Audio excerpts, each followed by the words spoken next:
aujourd'hui une pensée émue pour l'amour de ma vie. Mais qui est-ce? Spoiler, je ne veux pas parler d'une personne en particulier, mais du concept en général. Et il y a un mensonge dans le titre d'après moi, mais je ne voulais pas créer un conflit dans vos beaux cerveaux, je vous explique. D'après moi, on n'a pas un seul amour de sa vie. Enfin, on n'en a pas un seul si on n'est pas au Moyen-Âge et qu'on meurt pas à l'âge de 17 ans d'un nom incarné, car la médecine est encore quelque chose de très approximatif. On peut rencontrer une seule personne et faire sa vie avec, mais en soi, les possibilités d'âme sœur sont multiples et on peut être amené à en rencontrer une, plusieurs ou aucune.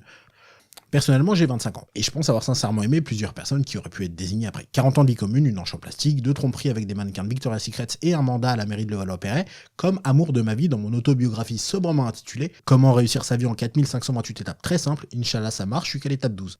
Mais j'ai la fâcheuse tendance à tout gâcher à ce niveau-là, avec un systématisme à en faire pâlir une composition de l'équipe de France avec Giroud et Dugarry titulaires.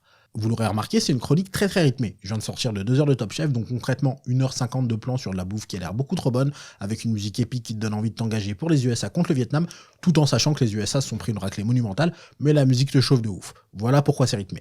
Du coup, l'amour de ma vie, enfin, les amours de ma vie, enfin, ce groupe de personnes qui désormais adorerait se réunir afin de mettre en place une tentative d'assassinat à mon encontre, qui serait, ma foi, peut-être légèrement excessive, mais pas non plus totalement injustifiée. Et là, vous vous dites, mais pourquoi? Alors, 1. Je peux être excessivement con, d'après Pascal Pro, je cite 2 points, ouvrez les guillemets, voilà c'est trop. 2. Il y a un épisode sur la bipolarité, et je peux pas mettre tout sur le dos de celle-ci, parce que j'ai jamais perdu le contrôle de moi-même. C'est plus que cette maladie a la capacité à absolument tout exacerber au niveau des sentiments, des réactions et des ressentis, et que j'ai dû réapprendre à vivre, à me tromper, à comprendre ce qu'était un comportement socialement acceptable ou non. J'ai dû faire une sorte de rééducation du cerveau et du comportement, et bien que dans une relation j'ai jamais été violent, heureusement, j'ai parfois été très étrange et ou chiant et ou gênant et ou très con, il faut l'admettre. Donc pour ça d'ailleurs sincèrement désolé aux personnes concernées. Mais après ces phases et cette rééducation, j'ai rencontré des gens avec qui ça aurait pu, et je pense, aurait dû bien se passer, mais pour des raisons défiant les lois de la physique et de l'amour, ça a été un fiasco total. À côté, le Vietnam pour les USA, c'est plutôt une réussite. Et oui, après coup, je me dis que pour fêter les 1 mois de relation, l'inviter au resto avec ses parents uniquement vêtus d'un string borat et d'une fausse moustache,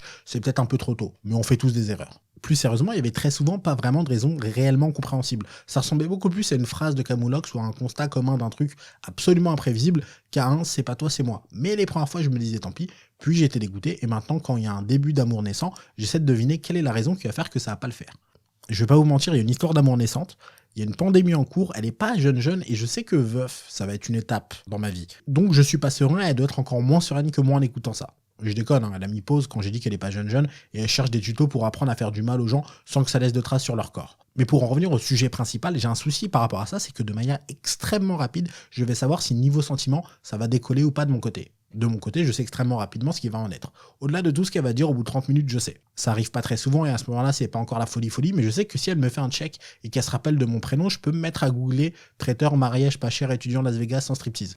Et c'est juste ultra chiant pour une raison. À l'inverse, je sais qu'il y a des filles absolument géniales qui ont toutes les qualités du monde, dont je suis certain de ne jamais tomber amoureux parce que je suis fixé hyper vite et qu'on choisit pas trop pour qui on a des sentiments et pour qui on en a pas. On n'a même pas le droit à un joker dans la vie où on choisit quelqu'un. Ce qui m'arrange parce qu'au final, je finirai comme l'asthmatique de la primaire pendant le classico entre le CM1 et le CM2 dans la cour de récré, arbitre.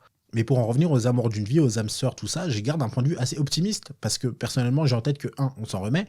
2, on a une époque où, quoi qu'on en dise, Internet nous permet de faire plus de rencontres si on est avec un minimum d'êtres vivants autour qu'avant Internet. 3, j'aime pas chiffre donc il n'y aura pas de 3. Et surtout 4, le monde est si grand et les possibilités de l'explorer aujourd'hui sont tellement importantes que si tu te débrouilles bien et que tu calcules bien ton coup, tu auras une autre possibilité de vivre une belle histoire avec quelqu'un. Et pour peu que ce soit pas moi, ça peut bien se passer.